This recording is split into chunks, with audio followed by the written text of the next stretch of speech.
Good morning, सुप्रभात, केम छो, सलाम। उम्मीद है आप सब लोग बेहतर होंगे, अपना ध्यान रख रहे होंगे। कैसे हैं आप सभी लोग?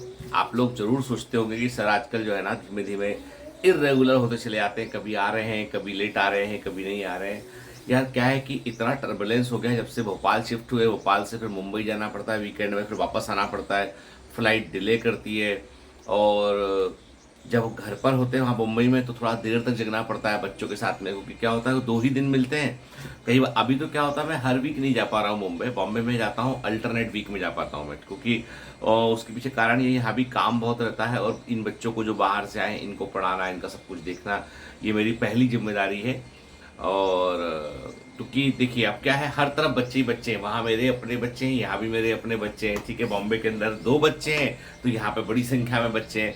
तो ये मेरी जिम्मेदारी बन जाती है कि मैं बच्चों के साथ रहूं, और मैं 2 दिन भी वहाँ जब रहता हूँ बॉम्बे में तो इन बच्चों को मैं याद करता हूँ कि ये बच्चे यहाँ अकेले रह रहे हैं, इनको इनके लिए तब एक साइकोलॉजिकल फीलिंग है ऐसी, है ना। बाकी तो बच्चे अपना रह ही रहे हैं, स्टाफ होता है, सब कुछ होता है पूरा हेल्प करने के लिए, लेकिन तब भी लगता है कि नहीं, मैं वहाँ पे रहूँ तो बच्चों को जो है वो असुविधा ना हो उनको, ठीक है ना। ऐसा एक मतलब एक दिल में विचार आता रहता है। तो कल तो मैं आ नहीं पाया, मेरी तो तबीयत ठीक नहीं थी एक्चुअली। क्या है कि एलर्जी हो गया था मुझे, वहाँ मुंबई में थोड़ा सा वेदर पता नहीं यहाँ से था या वहाँ से था, पर कफ एंड कोल्ड थोड़ा सा हो गया था मुझे। तो मैंने कहा चलो आज अवॉइड करते हैं। तो फिर मैं आज, और फिर कल रात को फ्लाइट इतनी डिले हो गई, इतनी डिले हो गई कि क्या ही बताऊँ मैं, ठीक है। मतलब आजकल क्या हो गया कि मुंबई एयरपोर्ट पे इतना कंजेशन हो गया है कि जो है फ्लाइट डिले हो रही है। ट्रेन जो है, ट्रेन का सफ़र बहुत ज़्यादा लंबा होता है एक्चुअली ना, और उसमें क्या है कि मतलब उतने लंबे सफ़र में होता है कि नेक्स्ट डे को काम पूरा करना है, तो कई बार मैं इसको अवॉइड करता हूँ। तो मैं बहुत दिनों बाद अभी खजुराहो गया था ट्रेन से, तो देखा मैंने कि वो 300 किलोमीटर, 350 किलोमीटर के लिए 8-10 घंटा लग जाता है उसमें। और एक अलग तरह का एग्जर्शन वहाँ होता है, क्योंकि काम इतना बैक टू बैक लगा होता है कि उतना एग्जर्शन से फिर क्या है कि काम की क्वालिटी पर असर पड़ता है। खैर जो भी है, अब एक वीडियो जो है वो बायोमेंटस क्लासेस ऑनलाइन पर रिलीज हुआ, और वो शॉर्ट है जिसमें लिखा है कि आपकी एमबीबीएस डिग्री का क्या होगा। वो एक्चुअली क्या हुआ, हमारे जो एडिटर है उसने उसको ऐसे कॉन्टेस्ट में काट दिया है कि वो ऐसा लग रहा है जैसे कि एमबीबीएस की डिग्री कोई मतलब नहीं है। पता नहीं, मतलब मुझे अपनी टीम को बोलना पड़ेगा कि भैया कुछ भी चीज़ काटने के पहले एक बार देख तो लो कि क्या काट के क्या डाल रहे हो, ठीक है ना। वो सब जो है मॉर्निंग मोटिवेशन हो गया है, लेक्चर हो गया है, उसमें छोटे छोटे जो क्लिप्स आते हैं उसको वो निकाल कर उसको वो रील्स के फॉर्म में या यूट्यूब शॉर्ट्स के फॉर्म में वो लोग फ्लॉट करते हैं। तो उसमें एक वीडियो आया, वो आया कि आपकी एमबीबीएस की डिग्री का क्या होगा। तो कई बच्चे मुझसे पूछ रहे हैं बाद में, सर क्या एमबीबीएस छोड़ दे, सर एमबीबीएस लेने में क्या। अरे भाई सिंपल सी मतलब ये है कि उसका उसका उस वीडियो का कॉन्टेस्ट ये नहीं था, उसका ये था कि भाई आने वाले सालों में एमबीबीएस डॉक्टर्स का नंबर बढ़ेगा, क्योंकि हर जिले में मेडिकल कॉलेज खुल रहे हैं, संख्या बढ़ रही है। जब एमबीबीएस डॉक्टर की अवेलेबिलिटी आसान होगी और वो अपने गांव तक पहुंच बना लेंगे, इतनी संख्या में डॉक्टर होंगे, तो बीएएमएस, बीएचएमएस, बीयूएमएस, दूसरी पैथी के डॉक्टर्स को जो है वो उतना स्कोप नहीं मिल पाएगा। कहने का कॉन्टेस्ट ये था। इसलिए मैं एकदम खुलकर कर विरोध करता हूं कि भैया प्राइवेट से, नंबर एक, प्राइवेट से बीएएमएस, प्राइवेट कॉलेज से बीएचएमएस करने में आपको डिग्री मिल जाएगी, लेकिन आपको प्रैक्टिस का अनुभव या आपको कोई ऐसी चीज नहीं मिलेगी जिससे कि आप अपनी फ्लोरिशिंग प्रैक्टिस को सेट कर सके।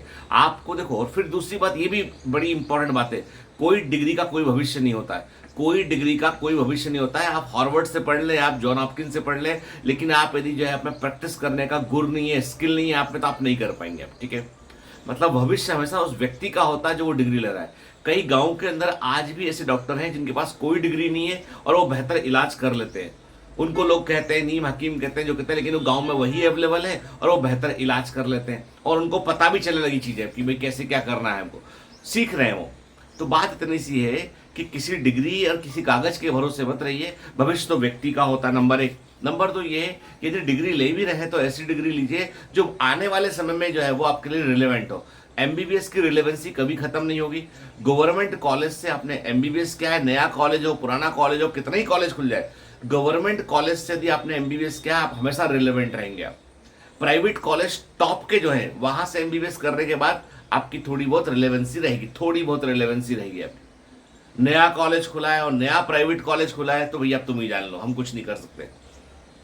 पिताजी के पास अस्पताल है, जिसको संभालना है तो कर लो डिग्री जैकेट के, पर तुम सोच रहे हो कि 1 करोड़ रुपए लगा के तुम जीरो से प्रैक्टिस शुरू करोगे तो बहुत मुश्किल काम है। ठीक है, तो मेरा वीडियो का कॉन्टेस्ट डिफरेंट था, इसलिए उसको नेगेटिव मत लीजिए। उसको एमबीबीएस की डिग्री बहुत रिलेवेंट है, नीट का एग्जाम निकालना भी बहुत रिलेवेंट है कि भाई आप मेहनत करें, नीट का एग्जाम निकालेंगे तो लाइफ सेट रहेगी। कारण ये कि हमारे पास आज ऑप्शन क्या है, हमारे पास ऑप्शन है आज आईआईटी, मेडिकल और सिविल सर्विसेज। ठीक है, ये 4-5 तो ऑप्शन है पढ़ लिख के कुछ करना है तो। ठीक है, और उसमें से सिविल सर्विसेज का सक्सेस रेशियो देखोगे तो बहुत सारे बच्चे बैठते हैं और बहुत कम होता है। उसकी तुलना में आप देखोगे तो आपका नीट का सक्सेस रेशियो थोड़ा सा बेटर है। ठीक है, ये कंपेयर करें ना आप, यूपीएससी में सब स्ट्रीम के लोग बैठते हैं उसमें। ठीक है, नंबर ऑफ वैकेंसी कितनी है, इधर सीट्स कितनी है, तो पॉइंट है कि एक तो कंपेरिजन भी बेमानी है सब। ठीक है, मेरा कहने का मतलब है भाई देखो, जो भी करना है ना अपने मन से करना, अपने हृदय से करना है और पूरी शिद्दत के साथ करना है, पूरी ईमानदारी के साथ करना है। कोई बेईमानी मत कीजिए अपने आप से, कोई बेईमानी मत कीजिए अपने आप से। मैंने इस एक वीडियो में कहा था कि हमें बायोमेंटर्स के लिए जो है वो आपके ब्रांड प्रमोशन के लिए हमको जो है ब्रांड एम्बेसडर्स चाहिए, हमको ब्रांड एसोसिएट्स चाहिए हमको। तो उसके लिए एक गूगल फॉर्म है, वो गूगल फॉर्म आपको जो है मिल जाएगा। ठीक है, मोस्ट प्रोबेबली आज ही हम रिलीज करेंगे उस गूगल फॉर्म को। तो गूगल फॉर्म आपको कम्युनिटी पोस्ट में मिल जाएगा आपको, और उस गूगल फॉर्म में देखो उसकी कुछ कंडीशंस है उसकी कि भाई कौन बच्चे कौन भर सकते हैं। तो मतलब बेसिकली हमको किसी को बाल श्रम पे नहीं लगाना है हमको, मतलब घर में आपके जो लोग हैं जो कन्विंस कर सकते हैं, जो हेल्प कर सकते हैं बायोमेंटर्स में, वो लोग जुड़े उसमें। तो एक प्रकार से ये समझ लीजिए एक जॉब अपॉर्चुनिटी के समान है, एक जॉब अपॉर्चुनिटी के समान है। हम चाहते हैं हर जिले में, हर कस्बे में बायोमेंटर्स के ब्रांड एसोसिएट प्रेजेंट हो, जो बायोमेंटर्स को रिप्रेजेंट करते हो, बायोमेंटर्स की वैल्यू को समझा पाने में हमारी हेल्प करते हो। हम वैसा चाहते हैं, हम चाहते हैं कि लोग जो है वो हमारे साथ में मिलकर वो भी ग्रो करें और बायोमेंटर्स भी ग्रो करें। कई बच्चों ने बहुत अच्छे अच्छे आइडियाज़ दिए हैं उसमें, और मैं आपसे बोल रहा हूँ कि आपको भी दिमाग में कोई आइडिया आता है कि बायोमेंटर्स के ब्रांड को कैसे हम कम से कम खर्चे में लोगों तक पहुंचा सकते हैं, वो मुझे बताइएगा जरूर। किसी बच्चे ने कहा सर आप शहर शहर जाएं, आपको लोग जानते हैं, आप वहाँ जाके सेमिनार लें तो वो लोग जो है वो आपको बहुत अच्छा रिस्पॉन्स मिलेगा। और तो मैंने कहा बेटा आइडिया बहुत अच्छा है, लेकिन फिलहाल मैं ऑफलाइन बैच का प्रॉमिस कर चुका हूँ, कमिटमेंट कर चुका हूँ, मेरे जितने बैचेस चल रहे हैं उनका कमिटमेंट कर चुका हूँ। तो उस कमिटमेंट से बाहर निकल के सब ट्रेवल करके बाहर जाना, सेमिनार लेके वापस, तो उनका रूटीन बिगड़ेगा। तो अभी पहले मैं अपना कमिटमेंट पूरा करूँ, उसके बाद थोड़ा अपने आप को फ्री करूंगा, फिर ये वाला काम भी करेंगे हम। ठीक है, और भी सजेशन आपके दिमाग में आते हैं ना बायोमेंटर्स को लेके, बताइएगा जरूर बेटा। और रही बात, कई दिन से बच्चे बोल रहे हैं एनजीओ का account sir share detail share कर दीजिए, आज वो अकाउंट डिटेल भी मैं आपको शेयर करूंगा। ठीक है ना, क्योंकि कुछ छोटा मोटा कुछ लीगल था उसका, टीसी वगैरह कुछ होता है वो हम लोग करवा रहे थे, उसका रिन्यूअल होता है, क्या भरते हैं, ऑडिट करते हैं, क्या होता है वो सब, तो इसलिए हम रुके हुए थे अभी। ठीक है, खैर जो भी है, मेरा मानना ये है बेटा कि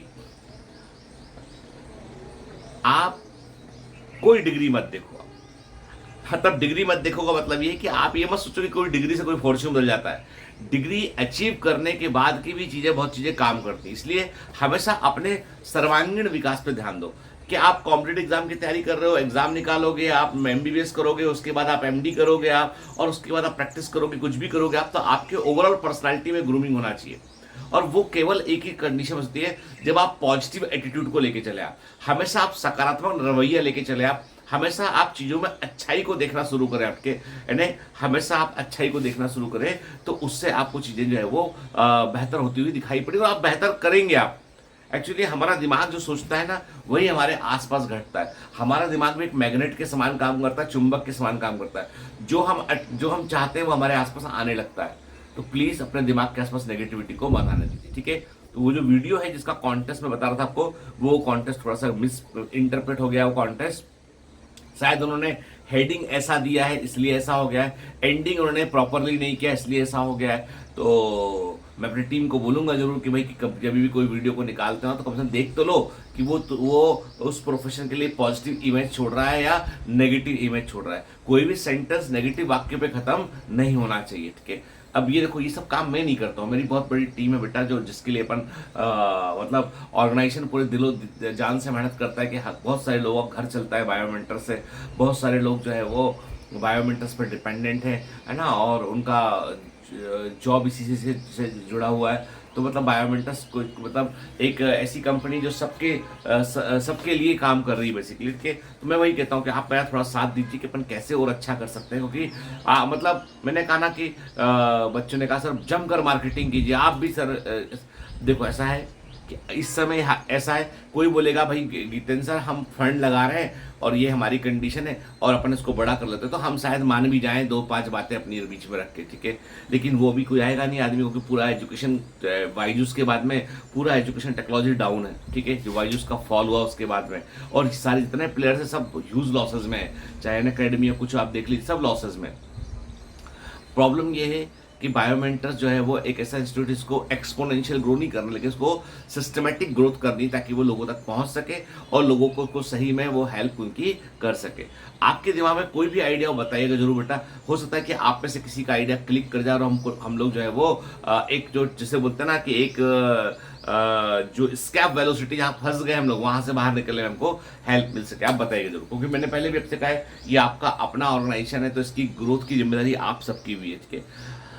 आज का टेकअप मैसेज ये है कि भैया देखो, नंबर 1, जो भी काम कर रहे हो उसे पूरी शिद्दत से करो, पूरे सकारात्मक ऊर्जा के साथ में करो, और सबसे ऊपर अपने ऊपर बिलीफ रखो कि हम कर सकते हैं। इनके कोई डिग्री का कोई भविष्य नहीं होता, भविष्य उस व्यक्ति का होता है जो वो काम कर रहा होता है। हो सकता है कि व्यक्ति BA MS कर जो है वो देश का सबसे अच्छा आयुर्वेद का डॉक्टर बन जाए और उसको एक दिन पद्मश्री पद्म भूषण जो होता है वो सब मिले उसको, ठीक है। बिल्कुल पॉसिबल है ये। यानी आप अपनी पैथी पे भरोसा रखिए और अपनी पैथी पे भरोसा रख के आप उसके एक्सपर्ट बनिए। आप दूसरे की पैथी को मत सीखिए। यदि BA MS वाला डॉक्टर जो है वो एलोपैथिक गोली दे रहा है, मतलब उसके मन में पहले ही डाउट आ चुका है कि भैया मेरी प्रैक्टिस चलेगी नहीं तो मुझे एलोपैथिक दवाएं देनी पड़ेगी, ठीक है। नहीं, अपनी पैथी पर भरोसा रखिए। यदि आप होम्योपैथी है तो होम्योपैथी में इतना अच्छा सीखिए, आप इतना अच्छा कीजिए कि जो अब तक कोई ट्रीटमेंट नहीं कर पाए वो आप कर पाए। तो क्यों नहीं पूछेगी दुनिया भैया जो है वो ईमानदार एफर्ट्स को सलाम करती है। चलिए, have a great day, all the best, bye.